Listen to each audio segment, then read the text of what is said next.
What's going on, everybody? Scott and Renee back with another episode. So today we're going to talk about another frequently asked question that we get. If you haven't seen our last video about the #1 question we get, I'm going to put a link up here to our last video. We're going to talk about the racks and how we put our kayaks and bikes up there and what rack system do we use.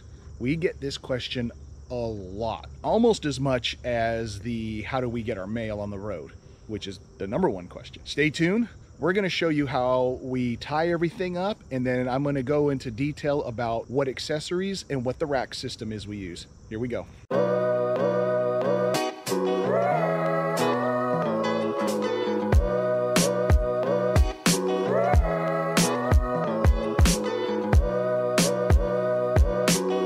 All right, so what I'm going to do first is show you how I remove the kayaks. And removing the kayaks is pretty much a one-person task. So when we go kayaking, I will take the kayaks down and Renee will actually go in the back of the truck and prepare like the life jackets, get the kayak paddles, and whatever accessories that we're going to be taking with us. I'm going to put this on a time lapse and you're going to see how I do this.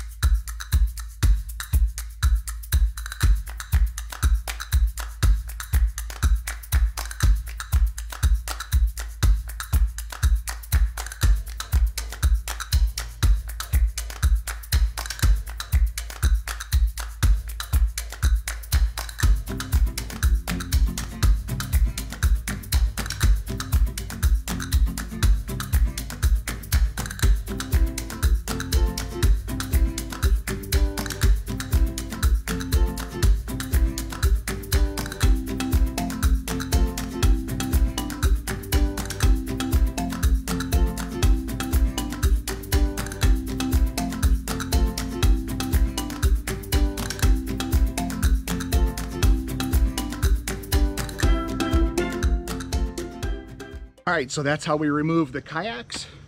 And since I have the kayaks down, I'm gonna go ahead and show you what rack system we use and what specific item we use and why we chose for these kayaks. So as for the rack system, this is the Thule square bar rack system. These are the square bar crossbars. As you can see here, this little attachment here that goes to the 480 rapid foot connector, they don't make this style anymore. As you can see, the bar goes through here, and what this does, once you tighten, when you tighten it in there, this clamps down so the bar doesn't move left and right.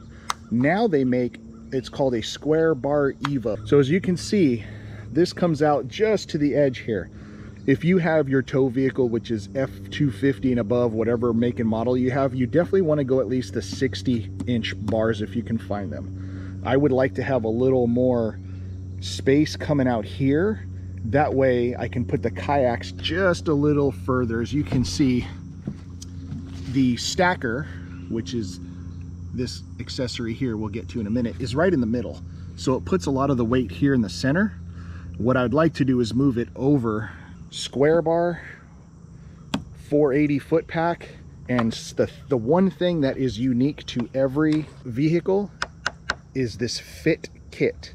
Okay, so this fit kit is unique from a Chevy, Dodge, F-150, F-250, probably not the F-350, but we'll take a look there. But this is the only unique piece. This is universal, this is universal, this is not, because it's shaped to the gutter. It goes in there and it attaches up there, and then this is a tighten down. This tightens down the fit kit to the foot pack to the roof so it doesn't slide down. This is what's called the Thule Stacker. And the reason why I chose this over some of the other ones was because the versatility of it. So this thing, you can actually put 4 kayaks on this, or 2 kayaks and a paddle board, or paddle boards and kayaks or whatnot. All this is metal going through. And the second reason why I chose this was a little bit of security. Some of the other racks that sit on here that kind of look like this, and your kayak goes right here, those fold down flat, which are nice, but if you get wind and it starts doing this, I have a little bit of worry about safety on this kayak. Now the new ones do hold a lot better, but this one here, it folds forward and back, and it makes such a huge difference on lateral stability, and it makes the kayaks feel a lot safer when there's crosswind.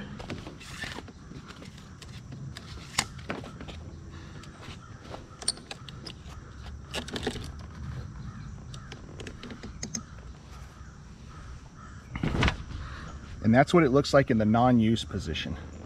So the other cool piece of equipment that I have, and I don't know the name off the top of my head, but I will put it up here or down here, is this extension rod. So basically it's like a rack extender. As you saw when I took the kayaks off, I rested the stern up here and then the bow was up front. But just makes it so much easier, and you'll see how I use it when we put the kayaks back up. Now let's go take off the bikes. So with the bikes, we have them mounted onto the crossbars with these trays. These are called the Echelon trays. They will hold pretty much all the bikes except for fat tire bikes. Now this is kind of a plus size tire. It's 3 inches wide, whereas a fat tire would be anything over 3 inches wide. And as you can see here, my tread is starting to go over, but it's mainly because of this ratchet strap here. This part is not long enough to go over a bigger volume tire. This one will, but I use these little tie downs just for extra security being on the road. I'm gonna undo this, and as you can see, it frees up the rear tire. And then on the front over here, I am going to unhook it. And a quick tip if you're looking for bike racks. This one is a fork mount bike rack. If you're gonna get a fork mount bike rack, consult your local dealer, and here's why. So many different bike standards these days in width of forks. You have regular, you have boost sizing, which is a little bit wider in the fork for wider tires. Also, there's different axles. The old school days had 9mm quick releases, which was the axle that went through in the fork went onto the axle, and you screwed it and you tightened it. Now there's something called a through axle, where the fork doesn't do this. It's actually a hole, and the axle goes through that hole, tightens down, so it's now 12mm thick as opposed to 9mm thick. So they make adapters, they make different setups for each one. Now, if you don't want to take off your front tire, there are also other options, and I'll put that up here on the screen. So as you can see with Renee's bike here, she has the old school. This is the fork that clamps onto the axle here. And then mine is the new modern style, which is called a through axle. And since it doesn't clamp onto here, there's an adapter they make that clamps on and then has a through axle, and it goes through the fork into, well, it goes through the fork, and then it also goes through the holder.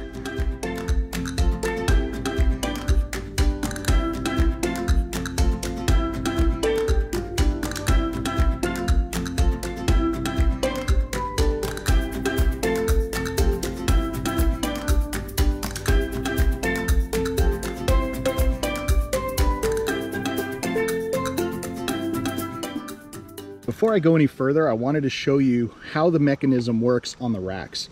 So this goes down, it basically clamps this axle to the fork. Now how that works, this dial here tightens,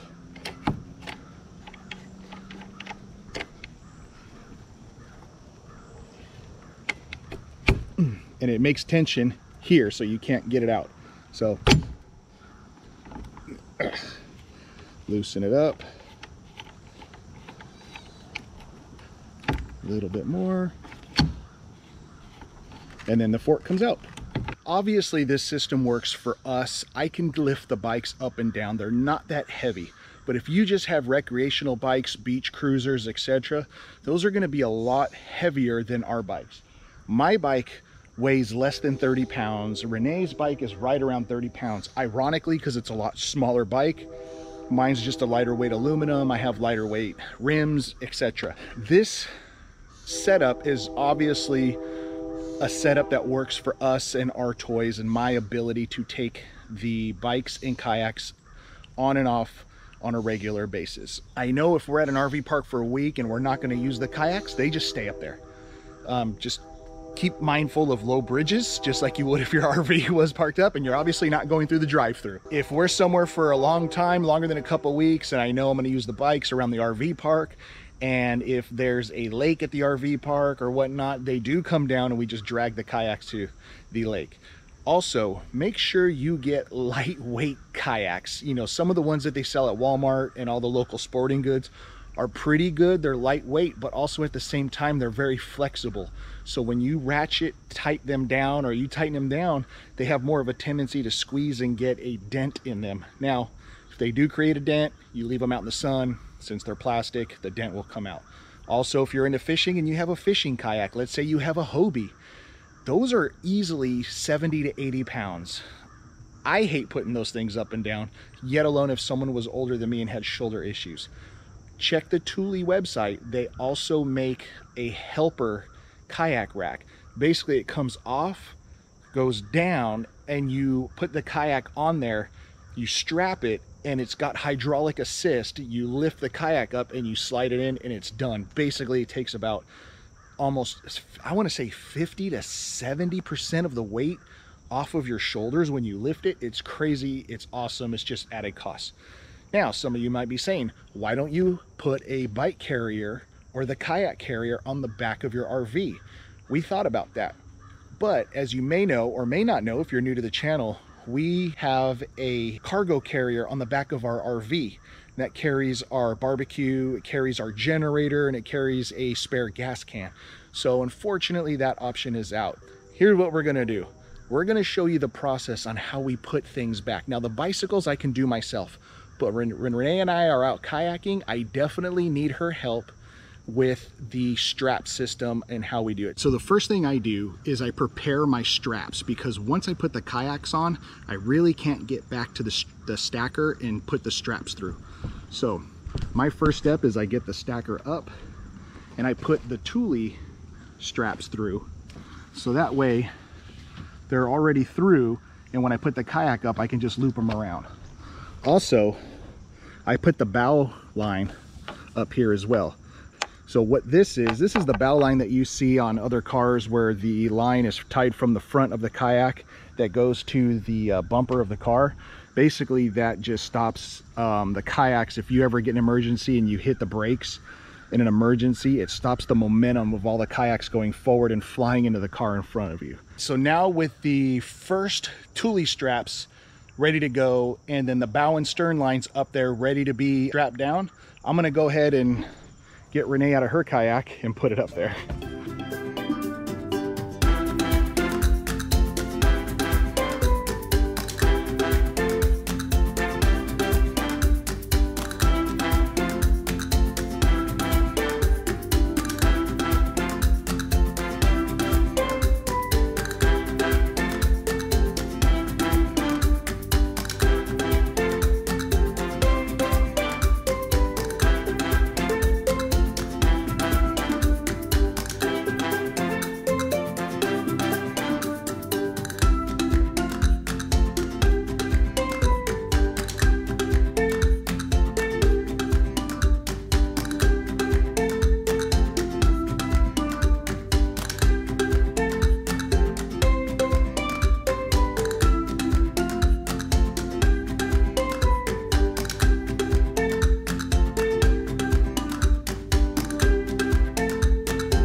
I know it looks like a lot of work, but once you get your system down and once you learn the step-by-step of what to do and find your pattern, it's actually not that bad. We used to just roll with the Thule straps on there, but then we found out with the wind that the kayaks would kind of kick out. Is maybe, hopefully you can see the Thule strap up top puts more pressure on the top of the kayaks than on the bottom. So what that does is they'll have a tendency to slide out like that. We're going to show you our next step that is security for these sliding out, but also security for just leaving them up there, so it's kind of like an anti-theft device. So these neck straps are probably the best investment, whether you have paddle boards, kayaks, canoes, or whatever you're using to strap down your stuff on your roof or in the back. These are called Kanu locks.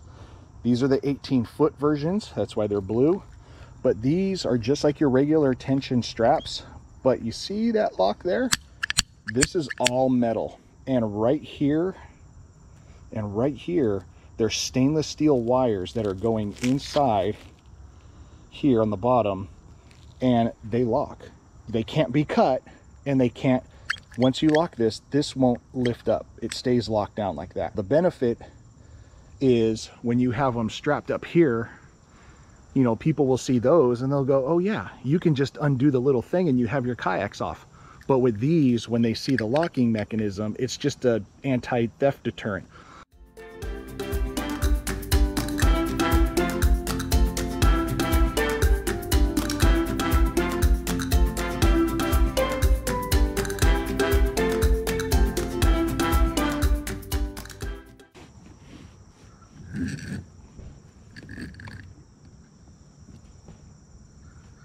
Here's what we did.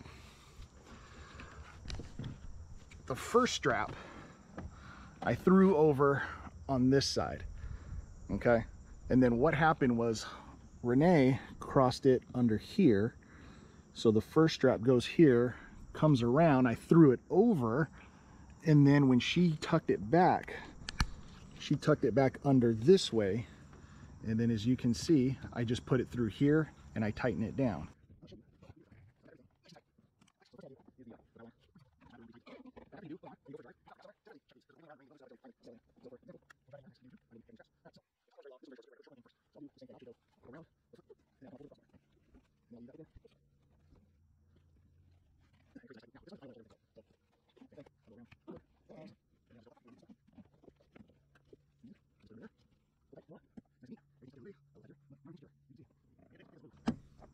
It's nice and neat. Everything's tucked out of the way. Got a little tag here, but now everything's secure. All right, kayaks nice and secured. All in all, and it takes us about 30 minutes to do this. Putting them on when you're tired after kayaking all day in the sun and whatnot, it really does wear on you. So be mindful of that if this is going to be a system that you're looking at. All right, now for the easy stuff. Let's put the bikes back on. I'm going to put Renee's on first, then I'll put mine on.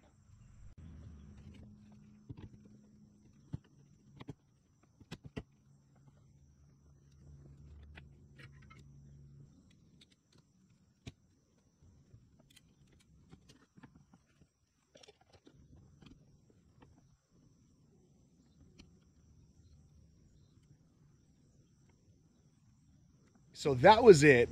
I know it looks like a lot, but once you get your system down, just like anything else when you're RVing, once you figure out your pattern, your system, who's going to do what job, it really isn't that bad. Now, again, I will reiterate, if you have shoulder problems and you don't want to lift up bikes and stuff on top, fully understand. Check out a couple other options for the back of your RV. Now, I do like, there is a rack. Remember we saw it at the RV show? It holds the kayak and the bike. It holds the kayak and the bike vertically in the back. Now, it's a lot of weight in the back of your RV, so make sure your hitch in the back of your RV can hold that weight. Usually a kayak, if you don't have a fiberglass one, if you have a standard roto-molded plastic one, you're going to be in the 40 to 60 pounds. If you have a fishing kayak to sit on tops, you're looking at 60 plus pounds. So you really want to watch that weight, because the more weight you add in the bounce of the RV or back of the RV, it's going to bounce.